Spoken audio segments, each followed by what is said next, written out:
As the U.S. continues to grapple with sending aid to Egypt following Mohamed Morsi's overthrow last month, Senators John McCain and Lindsey Graham are headed to Cairo. The two Republicans are said to be meeting with several high-profile figures in Egypt, including interim President Adli Mansour and interim Foreign Minister Nabil Fahmy. Unlike McCain's somewhat secret trip to Syria earlier this year to meet with rebel leaders, the two senators are headed to Egypt at the request of President Obama. There are reportedly two main goals for this trip.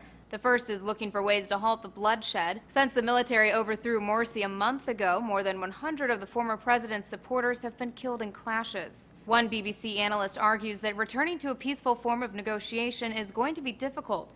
Morsi's ousting sanctified the street as the main platform for politics, with force of numbers, rocks, tear gas, and bullets taking the place of rational debate. The other mission for the two senators is to determine whether Morsi was ousted by a coup. If so, it would be unlawful for the U.S. to send foreign aid to Egypt, meaning the longtime ally would no longer receive its annual $1.5 billion, mostly in military aid.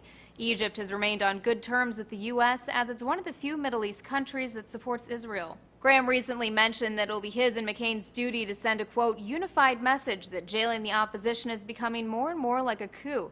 But the South Carolina Republican has argued now isn't the time to cut off military aid to Egypt. McCain, on the other hand, has called for a suspension of that assistance, and while Graham has said he may come to support that position, he said he wants to see the situation firsthand.